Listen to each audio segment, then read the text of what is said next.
We are a river city, a bold city, the First Coast, a place to create and to belong. Here, the sun shines a little brighter, and so do the people. We share a love for our region, a pride for Jacks, and a passion for the beautiful game, dedicated to giving everyone a sporting chance.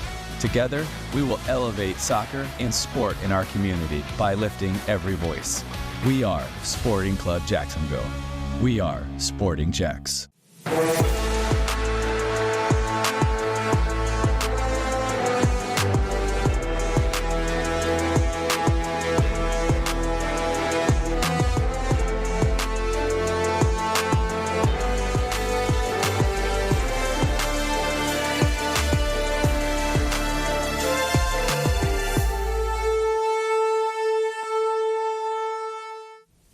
Hello and welcome into the Sporting Jacks Report. Along with Mauricio Ruiz, I'm Cole Pepper. Coming up, the conference champions are crowned in the USL Championship. We'll have a closer look. Plus, USL League One crowns a champion. And the U.S. men's national team is feeling good after sweeping a pair from Jamaica. But we start with the USL Championship, where we were down to the final four teams. Our Island Wing game of the week is the Eastern Conference Finals, featuring the first-year club Rhode Island FC facing last season's runners-up Charleston Battery. So far in the playoffs, Rhode Island had won on the road at Indy and Louisville, two very tough places to play. And on Saturday, they faced Charleston, another tough out. To Patriots Point, we go. And the Battery feeling like they had some unfinished business after last year's shootout loss in the finals. Rhode Island basically playing with house money. Rhode Island on the front foot much of the first half, but no goals until this. After a long throw-in, it's Nathan Dos Santos. Off of him, it's an own goal officially, 1-0 Rhode Island. Well, Cole, you see here the long throw, and whoever wins that first flick is Albert Dikwa, the golden goal boot from last year, and yes, it does go off of Santos for a 1-0 lead. Then second half, 53rd minute, Clay Holstad on the run for Rhode Island, sends it to Noah Fuson, and watch the patience here. Gets it to the left foot, and the assist leader in the USL Championship scores to make it 2-0. Yeah, and if there's a quiet goal scorer in this league, it's him here, Noah Fuson. Thought it was going inside on his strong right foot, takes the defender to the left, and you're going to see here what a beautiful finish. Straight on the keeper, really couldn't do anything about it. And 8 minutes later, Charleston has a free kick. Juan Torres, everybody thinks he's going to serve it in, but instead, it goes to goal. And what a strike this is. Charleston pulls one back, it's 2-1. And you're absolutely right. Everyone thought he was going to cross, including the keeper. He takes a step right to adjust to the cross, and the ball just curves back in. I mean, a lot of power, a beautiful shot. Nobody expected it. But that would be as close as Charleston would get. Rhode Island wins in their first year of existence. They are the Eastern Conference champions. What a debut season for Rhode Island. Unbelievable. Nobody would predict that. The fact that they got into the playoffs, but how they got through the playoffs. You mentioned Indy, at Louisville City. Now Charleston Battery, they got one more to go. It's going to be a tough one, but what an unbelievable season to start off the franchise. They're setting the bar high for future first-year clubs in the USL Championship. It's been a really impressive run for Rhode Island, regardless of how long they've been in the league, but especially considering it's just their first year. Now to the Western Conference, where the most surprising team of the year, the Las Vegas Lights, face the second seed, Colorado Springs. The two teams that played a pair of draws this season, and this one was expected to be a tight one, too. To Colorado Springs we go, where the highest elevation for any pitch in North America would be the scene. Colorado Springs in the dark kits, 38th minute. Aiden Rocha on the set piece, swings this one in. Jairo Henriquez gets a foot to it, but not much behind it until Juan Tejada steps into it. It's 1-0 switchbacks. Yeah, make no mistake about it here. It's not just a lucky flick. You can see it here. He actually knocks the ball down, puts it on the pass to Tejada, and Tejada does what he does best, score goals right within the frame of the 18. Really nice strike here. Watch him get this one on the rise and drill it home. 5 minutes later, Las Vegas trying to equalize. Grayson Duty with a cross, and Corey Bennett is in great position, but Christian Herrera makes the save for Colorado Springs. That would not be the last time we heard from Herrera. 71st minute. Valentin Noel with the cross. Vaughn Koval is sitting on the doorstep, but Herrera gets to it, and it remains 1-0 Colorado Springs. 89th minute. Desperation time for Las Vegas. Duty again serving it in. Christian Pinzon trying to equalize, but Herrera gets a hand to it. Talk about a clutch play here. And Cole, these were just three of the big saves he had. He actually had several more. Definitely the hero of the night. 5 minutes into stoppage time, Las Vegas last chance here. Tried to curl one to the upper 90, but it's just wide. That was the last best chance for Las Vegas. Colorado Springs wins the West, a 1-0 final. And it's going to set up a very interesting championship. There's the bracket. Mauricio, this has been an unpredictable playoffs. A 2 seed now against a 5 seed for the title. Yeah, I don't know if there's any expert that would have predicted this final here, and impressive on both sides. I don't know how you quietly get into the final as Colorado Switchbacks did, because they've been one of the best teams, definitely second half of the season. Super impressive. What a great final it's going to be. It's going to be good, and we're going to take a closer look now in Mauricio's corner at these two teams. We're really looking at the difference makers for each of the finalists. And two names that you wouldn't expect to be the difference makers going into the season. In Rhode Island, you have Noah Fuson. We just saw his highlight. Once again, I don't know how quietly you get 10 assists to lead the league and get 9 goals. He could be the first player to get 10 and 10. But you have players like Albert Dikwa and you have J.J. Williams. People are expecting them to be the top guy. Well, let's take a closer look, starting with Colorado Springs. And the guy you say is a real difference maker for them. Well, Ronaldo Damos, he's got 13 goals in the season, 5 on PKs, but there's 5 for 5 on PKs, so he converts them. But you see the quality of the goals that he has in many different ways. Haitian international, he can really hold players off there in white. He can turn and score, and there'll be a couple goals off of header too. Just a really dynamic player, Cole. There's no doubt that he is one of the guys we'll be following. And now let's shift our focus to the Eastern Conference champs as well, and talk about somebody who's really powering this Rhode Island attack. So you would expect to see goals here, but watch just a second before the assist leader here, in yellow. See how he just puts the ball right on the pathway for the goal scorers. Once again, he has 9 goals, so he's a goal scorer himself. But look at this little flick backwards here. Beautiful goal. Just sets up his players really, really well. All right, well, we'll see how they impact the game as these two teams, Rhode Island and Colorado Springs, play for the USL Championship Finals this weekend. It's going to be a big one, there's no doubt. There was some off-pitch news this week in the USL Championship as well. A future franchise in Dallas was announced. Team will play in Garland, Texas, a Dallas suburb. Matt, what are your expectations for the USL in Dallas? So Dallas is a melting pot for cultures and heritage, and certainly they're fanatic about soccer. You have an MLS club there. You have an MLS Next Pro. Does it have enough population, enough power? The USL is doing a good job of claiming territories where maybe they see an opportunity to. For us, the more soccer, the better. And certainly Dallas is a population, it's a city that can handle it. All right, we'll see how that all plays out. Expected a future club there to join in Dallas. All right, now let's take a look at the USL League One Championship that was contended over the weekend. Union Omaha and Spokane Velocity, 3rd minute, and some action here. Joe Gallardo with a corner kick. Max Schneider puts it away to give Omaha the 1-0 lead. The nearly 6,000 in attendance love it.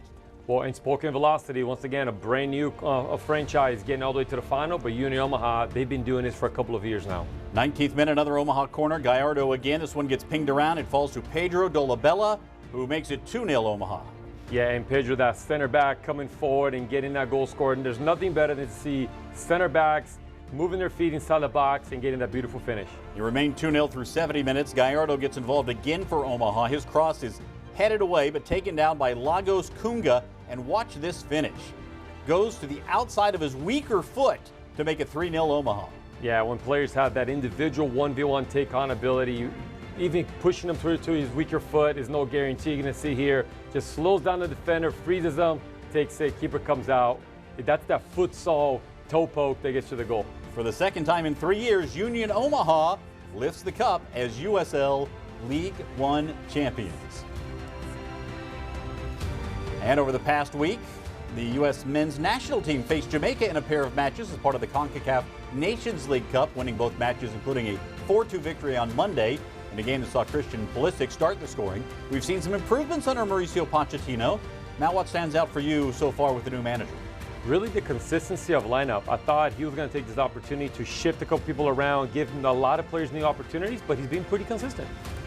We'll keep an eye forward to what the U.S. men's national team will do. They qualify for the Gold Cup as a result, and they will take on Panama in the semifinals of the CONCACAF Nations League Cup. All right, remember, you can become a member of Sporting Jacks. It's absolutely free. Just go to sportingjacks.com to sign up. You get discounts on club merchandise, invitations to VIP events, entries into contests for prizes and experiences, and receive the Sporting Jacks monthly newsletter. Plus, you can put your deposits down for season tickets for the Sporting Jacks men's and women's teams and receive an exclusive Sporting Jacks founding member pin. Just go to sportingjacks.com to become a member. Coming up, we hear from Becky Burleigh. The U.S. women's national team has picked the roster for the upcoming matches against England and the Netherlands. Who's in and who's out? That's next as the Sporting Jacks Report rolls on.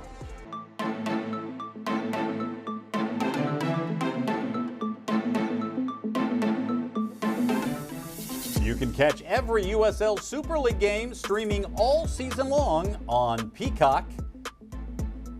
You can get those games whenever you need to. Here is the Super League standings. We'll get you highlights here in just a moment, but you can see a new team on top, Brooklyn FC, 23 points from 12 matches. Carolina Ascent hadn't lost all year until this past week. Dallas Trinity with 3 games in hand on the top 2 teams, so they're in good position. The 2 Florida teams coming up with Tampa Bay and Fort Lauderdale. Let's get you some USL Super League highlights starting in the nation's capital, where DC Power hosted Brooklyn FC. Just over half an hour in, DC with a bad giveaway in the midfield. Keep your eyes on Luana Grabias. Gets past the defender, goes past the keeper, right there, and scores to make it 1-0 Brooklyn. Her second goal of the season, and she was just getting started. They don't use up all of the goal celebration energy just yet. 2 minutes later, and another giveaway in the midfield. This was a storyline all game long for DC. Same kind of transition here as well. Mackenzie Pluck plays it to Grabias, who slots it home.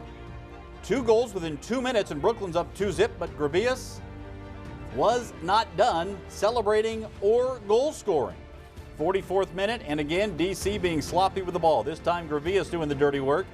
The takeaway, she weaves through the power defense. It's a first half hat trick for Luana Grabias. 3 goals in the span of 13 minutes. Brooklyn wins it 3-0. Lexington hosting Spokane Zephyr in a downpour in Kentucky. Spokane up 1-0 after a PK, trying to hold on. 86th minute. Kaylee Utley feeds Mary-Kate McGuire, and what a finish by McGuire. Perfectly placed to earn a point at home. Lexington and Spokane 1-1. Tampa Bay Sun hosting unbeaten Carolina Ascent. 22nd minute. Long ball over the top by Vivian Bissett. Natasha Flint runs onto it. First time scores to give the home team a 1-0 lead. Carolina would equalize, but in the final minute of first half regulation time, Tampa would pull ahead again. Sydney Nacello to Carly Gimona. Gimona has been on a bit of a goal-scoring tear here. Her 4th goal scored this season gives Tampa Bay a 2-1 win, the first loss for Carolina on the season. All right, we now welcome in Becky Burleigh. Becky, Emma Hayes has made her selections for matches against England and the Netherlands for the U.S. women's national team. What stands out to you about this roster? Well, first of all, I love that she's taking a group of new strikers, a whole brand new front 3. And the exciting part about that is that all 3 of those have been somewhat proven on the international stage, but you know, the other 3, the big 3, the triple espresso, have kind of taken the lead on that. And so it'll give these 3 a really great chance to play. And especially at a stage like Wembley. I mean, this is huge. And for Emma to do that, going back to her home and being able to take an alternate lineup, I think is pretty impressive. So Becky, what do you think is going to be like for Emma Hayes coaching the U.S. at Wembley Stadium, the national stadium of her own, of her home country? It's going to be interesting. I bet you she's going to have some mixed feelings, but you know, I know she's all in with the U.S. and I think she's going to be really excited to sort of show what this team can do, and particularly show the depth of this team. But I'm sure, you know, just walking in there, it's going to be an amazing crowd. The environment is going to be top notch. It's just going to be a fun opportunity for everybody. Becky, you've talked before about the need for Emma Hayes to keep the big picture in mind as well as the details. Easy for coaches to get bogged down on details sometimes, but you know, talk about those big picture issues that Emma has to deal with. How important is this matchup against England in the big scheme? This is an important game in the big picture. It's just not very many opportunities to play 1 versus 2. So I think that's part of it. But I also think that there's some veterans mixed into this younger group that are going to really anchor the group. But for some of these younger players, this is a really big deal. It's your chance on a big stage, and it's your chance to show that you can master the big stage and be a headliner. So to me, I think it's more important for the new players than the veterans. But for the veterans, it's just an opportunity. Like 1 versus 2, man, that's a rare air. And Becky, the USL Super League is less than a month away from the midseason break. What do you think is important for the coaches to consider this time of the year? It's going to be really important that there's a good plan in place during this break, because it's new territory for any player that's played in a U.S. domestic league. That we've never had this mid-season break.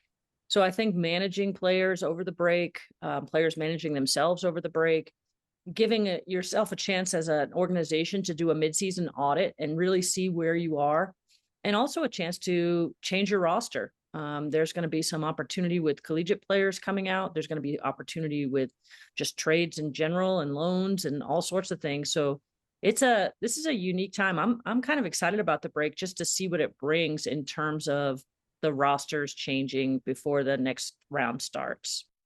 Definitely going to be intriguing. Becky, thanks so much. We've seen great response from fans already who want to reserve their season tickets for Sporting Jacks, and you can too. Just go to sportingjacks.com, put your deposit down. $25 reserves your space for the men's or women's team, and if you want to reserve your spot for both, it's just $40. Go to sportingjacks.com to save your seat for pro soccer in Jacksonville.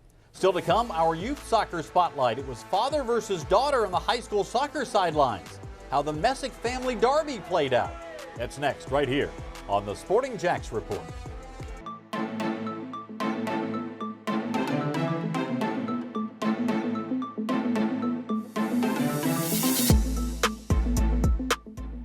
Sporting Jacks will be unveiling the official kit in the months to come, but already you can get your own Sporting Jacks official merchandise, from t-shirts and hats to sweatshirts and, of course, the scarf.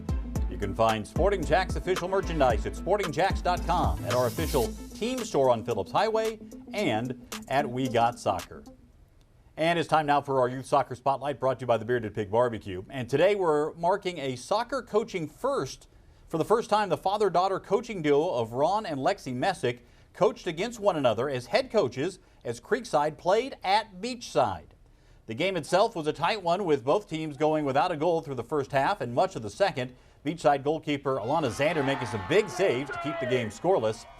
But with less than 3 minutes to play, Creekside would finally find a way to break through, and it would be Lily Payson setting up Brooke Godoy for the only goal of the game. Here it is. Creekside remained undefeated, but Beachside has to feel good about the performance. And the two head coaches certainly enjoyed the rare opportunity to have father and daughter coaching on opposite sidelines. Oh, it was awesome. He wanted to try and give me a hard game there and make me sweat a little bit to the end, but it's really good to see how much he's grown their program, and I look forward to playing them in the future. Just watching you two on the sidelines, there's a different approach. But do you guys share sort of the same kind of fundamental outlook on the game? Yeah, I think so. I think it's a little bit different because our program has a longer longevity, so I think we have the ability to play a little bit different. So I think long term we'll have the same fundamentals. But and you start coaching the game, not only do you want your players to get back to the game, you want your own kids to get back to the game.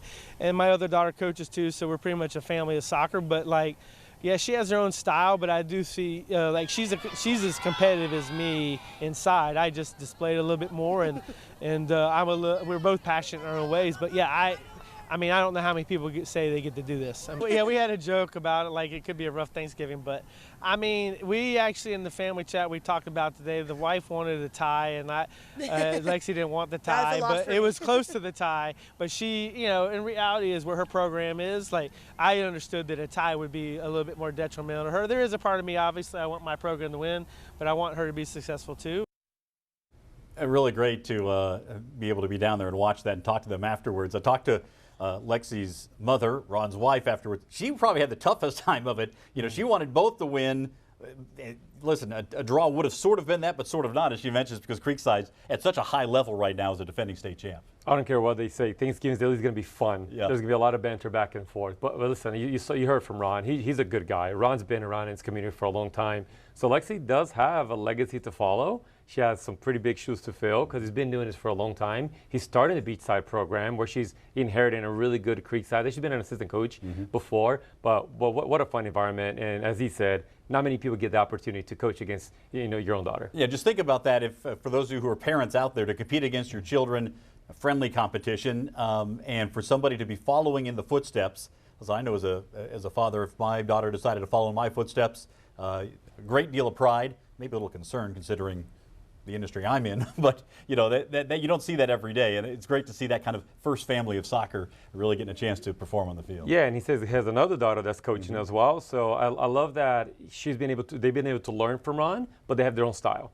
And that's, as a father, that's what you want. You want them to learn a little bit, but kind of go develop your own identity. And Lexie certainly has her own identity, and I bet she's going to stick it to Dad at Thanksgiving time. I think there'll be some conversations over turkey. There's no doubt about that. All right, be sure to join us every Tuesday night at 6 o'clock on 1010 a.m. for the Sporting Jax Soccer Hour on 1010XL. You can also listen online or on demand at 1010XL.com. Still to come, the Premier League returns from the international break. What to look for today and tomorrow. That's next as the Sporting Jax Report rolls on.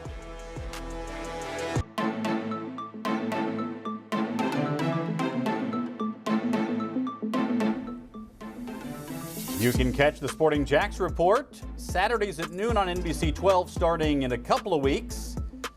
Next week will be on Sunday at noon on ABC 25. And of course, always you can check us out on First Coast News Plus and the Sporting Jax YouTube channel. This week we have some Monday Night Football, or soccer as you prefer.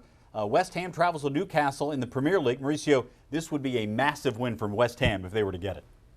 Absolutely, because they've been inconsistent. They're starting to get a couple wins under the belt. They had a really tough start. They're a lot better now, but I think it's even bigger for Newcastle because they're right in that kind of package of a lot of teams that are within 1 point of Champions League positioning. Losing this at home to a team that's struggling would really push them back, and they have to be competitive right now. And both sides have been thinking about this game after the international break. You sit there, you have the break, you're thinking about what's next. So this has been on the minds of all of these players. It really has. So now coming back from break, the question is who's healthy? How far did they travel? How many teams, how many of the players are European-based players? How many of them South American-based players? So that kind of takes a little bit into consideration as well. But obviously they have a huge supporting staff that can kind of, foresee all of that. Briefly, we want to give a shout out to the UNF men's soccer team who qualified for the NCAA soccer tournament here this week. Great accomplishment for Jamie Davies in his first year. So hats off to the Ospreys for their accomplishment. Hey, follow us on social media. Stay up to date with everything that's going on with Sporting Jax all week long. For Mauricio Ruiz and Becky Burley, I'm Cole Pepper. We'll talk to you next week right here on the Sporting Jax Report.